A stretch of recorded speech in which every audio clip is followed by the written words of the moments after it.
एक साथ हम सब बोलेंगे, संविधान की रक्षा कौन करेगा? आवाज नहीं आई, फिर से, संविधान की रक्षा कौन करेगा?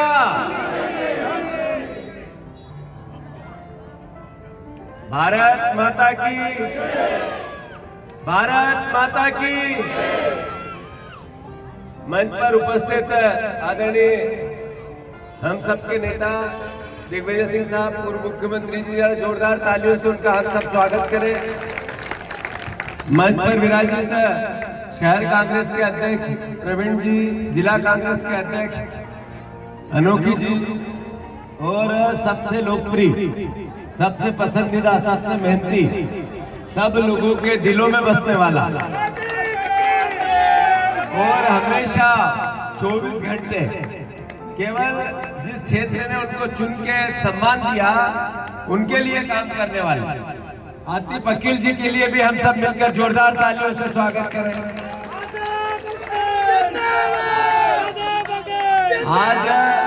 आज हम सब यहाँ उपस्थित हैं गौरवमय पवित्र दिन के समय पे। बाबा साहब अम्बेडकर ने इस देश को आज से 78 साल पहले, जब देश की आजादी के बाद लोकतंत्र और संविधान का गठन हो रहा था, तब आम नागरिक के अधिकारों की लिखित में गारंटी दी थी, लिख करके है कि इस देश का हर नागरिक, वो किसी जात का हो, किसी धर्म का हो, किसी संप्रदाय का हो, अमीर हो गरीब हो, सबका एक जैसा अधिकार है इस देश के संविधान पर। और ये कवच है संविधान जो बाबा साहब अम्बेडकर ने हमको और आपको दिया है अपने अधिकारों की रक्षा के लिए। तो साथियों, एक तरफ है बाबा साहब अम्बेडकर के विचारों को जीने वाले लोग, उनकी रक्षा करने वाले लोग, बाबा साहब को बताए हुए संविधान के अनुसार देश को चलाने वाले लोग, और दूसरी तरफ है बाबा साहब के स्टेचू पे माला अर्पण तो होती है, बाबा साहब के प्रतिमा का, उनके फोटो का वाचन और संविधान की बात भी होती है, पर संविधान को पीछे के रास्ते से कमजोर किया जाता है, कोलैप्स किया जाता है, उसके अधिकारों को छीना जाता है। भारतीय जनता पार्टी आरक्षण की विरोधी है, जो कि संविधान में आरक्षण का अधिकार आम नागरिक को कोई दान में नहीं मिला। बाबा साहब ने उस समय के सभी स्वर्ण समाज के जितने भी परिवार के लोग संविधान सभा में था, उन्होंने मिलकर निर्णय लिया और कहा कि गरीब वर्ग का ये साथी, ये जातियां, इनको आरक्षण देना चाहिए, तब जाकर इस अधिकार की पालना हो। आज इसको चुनौती देती है भारतीय जनता पार्टी, नरेंद्र मोदी, मोहन यादव, शिवराज सिंह चौहान और आरएसएस। आदरणीय साथियों, जब संविधान में इस भावना को व्यक्त किया गया कि देश के आम नागरिक को अपनी अपनी जीने का, अपनी रीति रिवाज को पालने का, अपने धर्म के आधार पर अपनी अपनी धार्मिक आस्थाओं को जीवन यापन करने का, और हर क्षेत्र में भारत के हर संसाधन पर सभी परिवार के लोगों का हक है। भारतीय जनता पार्टी धीरे धीरे इस बात को नफरत फैलाकर लोगों का के दिमाग में अलग जहर भरना चाहती है। ये देश अगर बचना है, इस देश का लोकतंत्र बचना है, तो सिर्फ उसका एक ही हथियार है, एक ही कवच है, इस देश का संविधान। जिस दिन इस संविधान से भारतीय जनता पार्टी खिलवाड़ करती रही, आज हालात क्या है? कोर्ट के फैसले बदल जाते हैं। हालात क्या है? चुनाव आयोग जो निष्पक्ष एक संस्था है, जो हमें अधिकार देती है अपने विधायक और पार्षद चुनने का, सांसद चुनने का, वो आज बीजेपी की गोदी में जाके बैठ गया है। बीजेपी के कार्यालय में एक ऑफिस बना लिया, जो निर्वाचन आयोग का मुख्य निर्वाचन अधिकारी होता है, अब वो नरेंद्र मोदी और अमित शाह मिलकर तय करते हैं, उनके हिसाब से काम करता है। पहले इसकी व्यवस्था संविधान ने दी थी कि जो मुख्य सर्वोच्च न्यायालय के न्यायाधीश और प्रधानमंत्री और विपक्ष के नेता उसका चयन करते थे। भारतीय जनता पार्टी ने सबसे पहले मुख्य सर्वोच्च न्यायालय के न्यायाधीश को उसमें से हटा दिया, यानी चुनाव की प्रणाली को शुद्ध रूप से किसी न किसी रूप में सरकार के हिसाब से चलाना, ये व्यवस्था जब आता तो फिर लोकतंत्र बचेगा कैसे? हालात क्या है? जितनी स्वायत्त संस्थाएं थी जो लोकतंत्र को कंट्रोल करती थी, सत्ता को निरंकुश होने से रोकती थी, उन संस्थाओं को सबको भारतीय जनता पार्टी ने अपने हिसाब से बेनिफिकेशन कर दिया। इनडायरेक्टली है संविधान के अवहेलना भी की और उसको कोलैप्स करने की कोशिश की। आदरणीय उपस्थित साथियों, खासकर हमारी यहाँ बैठी हुई माता और बहनों, राहुल गांधी एक ऐसे व्यक्ति हैं जिन्होंने देश में संविधान हाथ में लेके जागृति लाया है। बाबा साहब अम्बेडकर के बाद अगर इस संविधान की, सामाजिक न्याय की, समानता के अधिकार की लड़ाई कोई लड़ रहा है तो वो राहुल गांधी है। हम सबको उनके विचार के साथ, उनके व्यवहार के साथ मिलकर, उनके सहयोग के साथ इस देश में लोकतंत्र को बचाना है। कौन कौन बचाना चाहते हैं, जरा हाथ ऊंचा करके बताओ। बाबा, आप नहीं बचाना चाहते हो? जो लोकतंत्र बचाना चाहता है वो हाथ ऊंचा करो। जो संविधान की रक्षा करना चाहता है वो हाथ ऊंचा करो। इसके लिए एक ही काम है, भारतीय जनता पार्टी पंचायत और पार्षद लेकर संसद तक हटाना पड़ेगा, क्योंकि भारतीय जनता पार्टी ने मध्य प्रदेश में करप्शन का, भ्रष्टाचार का कैंसर ग्रसित कर दिया है। और कैंसर की बीमारी कैसे हटती है? अगर शरीर में कैंसर होता है तो कैंसर की छोटे छोटे जो कण होते हैं, अंग होते हैं, एकदम आखिरी तक उनको निकाल के फेंकना पड़ता है जब थोड़ा दिन किसी रूप में शरीर बचता है। अगर भ्रष्टाचार को समाप्त करना है तो भारतीय जनता पार्टी को पार्षद से लेकर सांसद तक हराना पड़ेगा, तब जाकर बीजेपी के इसके करप्शन के कैंसर से हम निजात पा सकते हैं। मैं फिर से आदरणीय विधायक जी को धन्यवाद देता हूं, जो बाबा साहब अम्बेडकर की इस मूर्ति का उन्होंने आपके सहयोग से, सबके आशीर्वाद से एक निर्माण करवाया। बाबा साहब के विचारों को हम सबसे मिलकर बातें की। सच्ची श्रद्धांजलि बाबा साहब की तब होगी जब उनके विचारों को हम मानेंगे। इसी के साथ मैं आप सबको धन्यवाद देता हूं, साधुवाद देता हूं। और फिर से एक बार जय जय जय जय जय भीम, जय जय जय जय जय भीम, जय जय जय जय जय भीम। धन्यवाद। माननीय प्रदेश कांग्रेस कमेटी के अध्यक्ष महोदय जीतू पटवारी जी, हमारे जिला कांग्रेस कमेटी के माननीय अध्यक्ष महोदय, हमारे अपने चिरंजीव और आपके माननीय विधायक आतिफ भाई, उनके भाई डॉक्टर साहब, हमारे अनोखी पटेल जी अध्यक्ष महोदय, और अरविंद जी, सरवर भाई, सभी आदरणीय, सभी मंच पर आदरणीय नेतागण, आदरणीय हमारी माताओं, बहनों और भाइयों। आज हमारी दो बहनों ने भी अच्छा भाषण दिया, इनसे भाषण दिलवाया करिए, क्योंकि ये मातृशक्ति है जो अभी हमको और अपने साथ लेना आवश्यक है। और अच्छा खासा भाषण दिया बिना किसी तैयारी के, बहुत मुबारक। आदरणीय साथियों, बाबा साहब अम्बेडकर के बारे में आप सब जानते हैं, और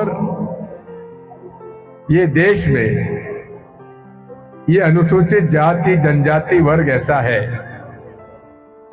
जिसको हजारों वर्षों से अन्याय का सामना करना पड़ा, तिरस्कार सहना पड़ा। मंदिर में नहीं जा सकते, जूता पहनकर सामने से नहीं निकल सकते, तुम्हारी बारात आए तो जो दूल्हा है वो घोड़ी पर नहीं चढ़ सकता। ये सब बातों से वो पीड़ित रहे, और इसी प्रकार का व्यवहार माननीय बाबा साहब अम्बेडकर के साथ भी हुआ बचपन से। और वो स्कूल में जब बैठते थे तो उनको स्कूल के दहलीज पे बैठाया जाता था, और खुद उनको पानी पीने के लिए भी घड़ा अलग से रखा जाता था। लेकिन उन्होंने कभी भी समझौता नहीं किया। उनका एक उद्देश्य था, जब तक शिक्षा का प्रसार नहीं होगा, जब तक वे शिक्षित नहीं होंगे, तब तक वे समाज को जगा नहीं सकते। और उन्होंने पूरे देश में जगह जगह जाकर हमारे अनुसूचित जातियों के लोगों को जागृत किया, और उनको आगे आने के लिए शिक्षा अधिक से अधिक उन्हें मिले, इसका उन्होंने प्रयास किया। जब भारतीय संविधान लिखा जा रहा था तब संविधान सभा के अध्यक्ष मगर हमारे सदन के अध्यक्ष जो थे, कॉन्स्टिट्यूंट असेंबली के अध्यक्ष बाबू राजेंद्र प्रसाद जी थे। और जब संविधान किसके द्वारा लिखा जाए इस पर जब चर्चा हुई तो सरदार वल्लभ भाई पटेल, पंडित जवाहरलाल नेहरू, राजेंद्र प्रसाद जी जाकर महात्मा गांधी जी से मिले पूछने के लिए कि आखिर संविधान समिति का अध्यक्ष किसको बनाया जाए। तो महात्मा गांधी जी ने एक ही बात कही कि देश में उस व्यक्ति को संविधान समिति का अध्यक्ष बनाना चाहिए जिसके परिवार ने अन्याय अत्याचार सहा हो, भेदभाव सहा हो, छुआछूत का सामना करना पड़ा हो। ऐसे लोगों में से छांटना चाहिए जो वकील भी हो, कुशाग्र बुद्धि का हो, सुशिक्षित हो। उन्होंने कहा बस एक ही व्यक्ति है ऐसा और वो है बाबा साहब अम्बेडकर। और बाबा साहब अम्बेडकर के का नाम तय किया गया। साथियों, इस भारतीय संविधान में हम सबको समान अधिकार मिला हुआ है। ये भी बात मैं आपको बताना चाहता हूं कि बड़े बड़े राष्ट्रों में वहां के लोकतंत्र में महिलाओं को वोट देने का अधिकार नहीं था, लेकिन हमारे संविधान में जिस दिन देश आजाद हुआ उस दिन पहले दिन से महिलाओं को भी वोट देने का अधिकार मिला। साथियों, और हम देख रहे हैं कि विशेष तौर पर अनुसूचित जाति जनजाति के साथ पिछड़ा वर्ग तथा अल्पसंख्यक समुदाय के लिए भी उन्होंने पूरा उसका संरक्षण के लिए उन्होंने प्रावधान किया। लेकिन हम आज क्या देख रहे हैं, छोटी छोटी बातों को लेकर लोगों को गुमराह किया जाता है। अभी कुछ दिन पहले वंदे मातरम के बारे में बहुत कुछ अखबार में आया है, इंदौर की एक घटना को लेकर। मैं ये बताना चाहता हूं कि यहां जितने भी मुसलमान भाई हैं, इस देश के लगभग 95% लोगों को वंदे मातरम गाने से किसी को ऐतराज नहीं है। आज तक तो मेरे को किसी ने ऐतराज किया नहीं है, लेकिन ये कुटिल प्रयास था, षड्यंत्र था इंदौर में। अगर हमारी 2 महिला पार्षद विलंब से थोड़ी आई हैं तो उनको अलग से वंदे मातरम गाने के लिए क्यों कहा गया? हमेशा वंदे मातरम में वो भाग लेती रही है, कभी उन्होंने मना नहीं किया। केवल झूठ के आधार पर वो लोगों को गुमराह करते हैं। जनगण मन हमारे राष्ट्रीय गान है, नेशनल एंथम है, लेकिन वंदे मातरम हमारा राष्ट्रगीत है, जिसे कि संविधान में सभा में यह तय किया गया कि वो हमारा नेशनल सॉन्ग रहेगा, राष्ट्रीय गीत रहेगा। इसलिए आज जो बेमतलब लोगों को गुमराह किया जा रहा है, वंदे मातरम के नाम से हिंदू मुसलमानों को बांटने का प्रयास किया जा रहा है, ये भारतीय जनता पार्टी का कुटिल प्रयास है। इसकी हम घोर निंदा करते हैं। साथियों, आज मैं आपसे अनुरोध करना चाहता हूं, ये हम जो आज यहां देख रहे हैं, इसका निर्माण भी यूपीए सरकार में डॉक्टर मनमोहन सिंह जी जो थे उन्हीं के द्वारा मंजूर किया गया था। जो गरीबों को, जो झुग्गी झोपड़ी में रहने वाले लोग थे, उनको सबको यहाँ मकान दिए गए। और मुझे इस बात की खुशी है कि आज तो हमारे जो युवा विधायक हैं, उन्होंने यहाँ पर एक आयोजन रखा है और बाबा साहब अम्बेडकर की प्रतिमा यहाँ लगवाई है। आपको बहुत बहुत बधाई, क्योंकि बाबा साहब अम्बेडकर ने जो बुनियाद रखी है, जो पंडित जवाहरलाल नेहरू जी ने, सरदार वल्लभ भाई पटेल ने और महात्मा गांधी के नेतृत्व में हजारों लाखों लोगों ने वंदे मातरम की, सुभाष चंद्र बोस जी ने वंदे मातरम गाते हुए इस देश को आजादी दिलाई। वंदे मातरम हमारे आजादी की लड़ाई का उद्घोष था, नारा था, जिसकी वजह से जो वंदे मातरम का नारा लगाता था उसको ब्रिटिश पुलिस हवालात भेज देती थी। आज उस वंदे मातरम को बेमतलब उसे हिंदू मुसलमान में बांटने का जो कुटिल प्रयास किया जा रहा है, हम उसकी घोर निंदा करते हैं। साथियों, आज मैं आदि को बहुत बहुत बधाई देता हूं। गरीबों के हमारे यहाँ पर है, लेकिन यहाँ पर मरम्मत बराबर होती रहना चाहिए।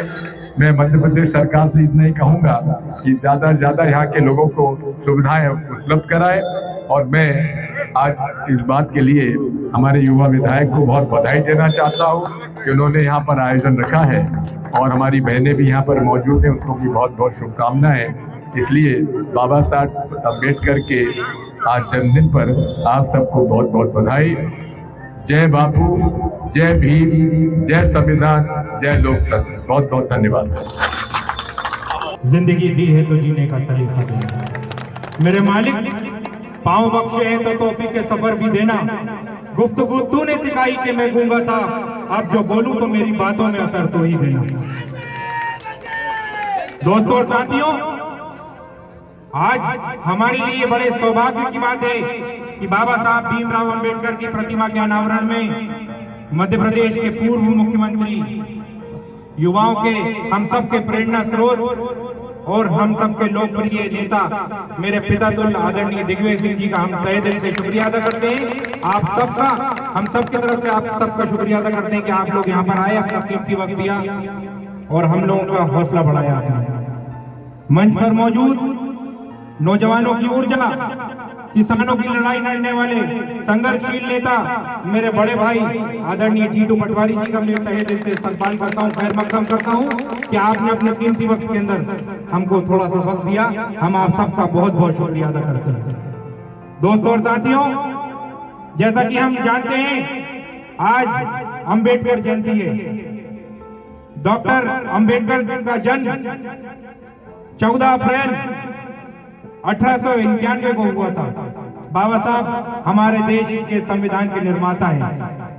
दोस्तों और साथियों, उन्होंने हमें सिखाया शिक्षा वो शेरनी का दूध है, जो पिएगा वो दहाड़ेगा। दोस्तों और साथियों, बाबा साहब ने समाज के पिछड़े, वंचित वर्ग, दलितों और महिलाओं को न्याय दिलाने का काम किया। और आज हम आपको ये बताएं, ये स्टैच्यू हमारे यहाँ पर, ये स्टैच्यू का ये संदेश है कि आने वाली नस्लें हमारी देखें कि पढ़ाई और संघर्ष से दुनिया जीती जा सकती है। दोस्तों और साथियों, मैं मानता हूँ कि एक विधायक का काम केवल सड़क, रोड, नाली, पानी का नहीं, उन नौजवान बच्चों का भी है कि उनके भविष्य को आगे साकार करने के लिए और भी काम करे जाए। मैं हर साल कोशिश करता हूँ कि एजुकेशन के लिए काम कर सकूं, इसीलिए मैं हर साल अपने मासूम बच्चों की, विधानसभा के मासूम बच्चों को स्कूल बैग और वाटर बॉटल वितरित करता हूं, ताकि मेरे विधानसभा क्षेत्र के बच्चे खूब आगे बढ़े और विकसित होकर और हमारे देश का नाम रोशन कर सके। दोस्तों और साथियों, आज सबसे अहम चीज कि आज लोग देश को बांटना चाहते हैं। क्या हम बटेंगे? और अगर हम बटे तो मैं आपको ये बताऊं कि ये पॉलिसी तो अंग्रेजों की रही है कि हिंदू मुसलमान को बांटो और राज करो। आज कहीं ना कहीं इन लोगों ने हम लोगों को, आप सब लोगों को कहीं ना कहीं बांटकर राज करने के लिए कोशिश कर रहे हैं। आप देखिए, आज हम लोग विकास की बात नहीं करते, सिलेंडर की बात करने लगे। मजबूर कर दिया। कांग्रेस के जमाने में जब हम लोगों को सब्सिडियां मिलती थी, जो सिलेंडर 200-250 रुपए में मिलता था हम लोगों को, आज वो सिलेंडर 1000 रुपए में मिलता है। हमें आपको समझना पड़ेगा कि अगर हम बटे तो हमें नुकसान होगा। आज हम सबको इकट्ठा होकर यही कहना होगा कि हो मेरा काम गरीबों की हिमायत करना, दर्दमंदों से, ज़ईफों से मोहब्बत करना, मेरे अल्लाह बुराई से बचाना मुझको, नेक जो राह उस राह पर चलाना मुझको। और मैं आज, मेरा अरविंद से भी वादा था, मैं आज फिर घोषणा करता हूं यहाँ पर कि एक अंबेडकर लाइब्रेरी मैं बनाऊंगा। यहाँ पर मैं वादा कर रहा हूँ अगले साल से पहले मैं एक लाइब्रेरी यहाँ पर बनाऊंगा कि ताकि मध्य प्रदेश मल्टी के अंदर बच्चे यहाँ पर पढ़ सके, लिख सके।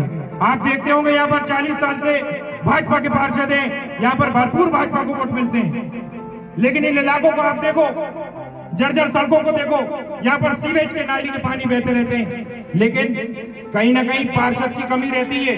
मैं आपको बता दूं, अगर आप अपने क्षेत्र का, अपनी मल्टी का विकास कराना चाहते हो, एक बार तो अपने पार्षद चुनो, बेहतर पार्षद चुनो। हर बार ये लोग ये सोचते हैं कि हर बार हम लोग आएंगे, कैसे न कैसे भड़काकर वोट ले जाएंगे, लेकिन विकास की बात नहीं करेंगे। हम विकास की बात करना चाहते हैं।